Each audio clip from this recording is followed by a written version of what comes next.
తీసుకొస్తున్న 2 టీఎంసీల నీళ్ళని పైకి తీసుకొస్తే ఈ బ్యారేజీ ఇది కొట్టకపోతుంది అని మూర్ఖులు చెప్పింది ఏదైతే ఉందో, ఇది జరిగినా పోయేది 2 టీఎంసీల నీళ్ళు అందులోనే కలుస్తాయి. మళ్ళీ అదే కాలువల నుంచి తీసుకొచ్చిన నీళ్ళే మళ్ళీ పోయి అందులో కలుస్తాయి.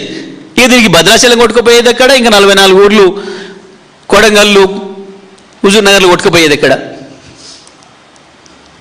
యానించి కొట్టుకుపోతాయి.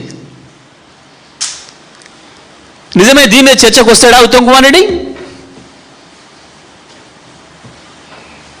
నీ ముఖ్యమంత్రికి అంత తీరుకుండదు, ఆయన బోనదందాలు ఉంటాడు. కానీ వస్తావా చర్చకు ఉత్తమ్ కుమార్? నిరూపిస్తావా?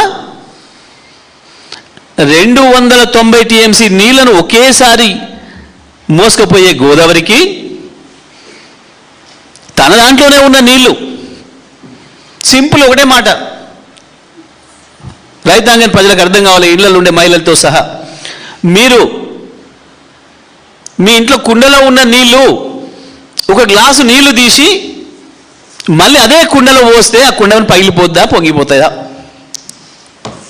అర్థం కావాలి మీ అందరికి కూడా, కెమెరామెన్లతో సహా, రిపోర్టర్తో సహా.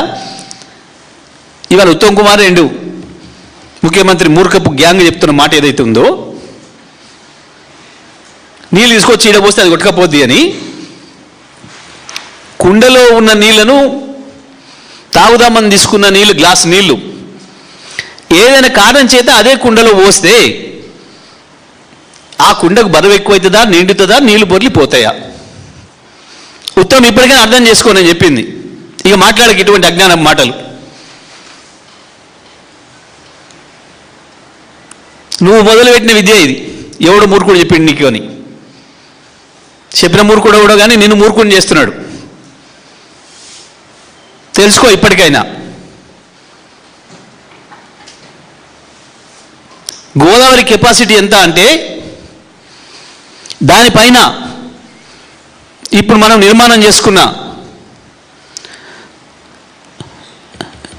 గన్నమల్ల బస్వాపూర్ నుంచి మొదలు పెడి Kondapochamma, Mallanna Sagar, Annapurna, Ranganayak Sagar, mid Maner, upper Maner, SRSP, Yellampalli, Sundilla, Annaram, ఇన్ని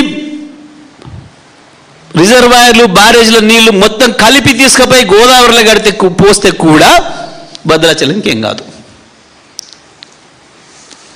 ఇవన్నీ కలిపితే కూడా, ఇవన్నీ కలిపితే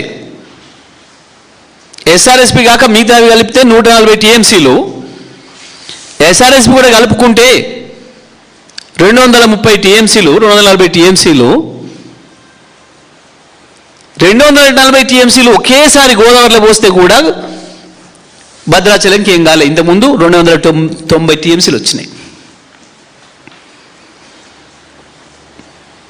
ముఖ్యమంత్రి, ఇరిగేషన్ మంత్రి జ్ఞానం తెచ్చుకోండి. ఇక బంద్ చేయండి మూర్ఖపు మాటలు. సో మళ్ళీ చెప్తున్నాం మేము, కన్నేపల్లి పంప్ హౌస్ వెంటనే ప్రారంభం చెయ్యాలి. సుందిల్ల, అనారంలకి ఏ కమిటీలు లేవు, ఏవి లేవు, పచ్చి అబద్ధం. ఇదే ఉత్తమ్ కుమార్ రెడ్డి స్వయంగా కౌన్సిల్లో వాళ్ళ పార్టీ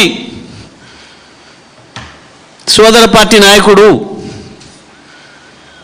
పొత్తు నాయకుడు కోదండరామ్ గారు ఎమ్మెల్సీ కాగానే వేసిన ప్రశ్నకు సమాధానంగా ఈ 2 బ్యారేజీలకి ఏమీ కాలేదు, మంచిగానే ఉన్నాయి, ఇంటాక్ట్ ఉన్నాయి అని ఇచ్చిన సమాధానం ఉంది. కౌన్సిల్ రికార్డులో ఉంది.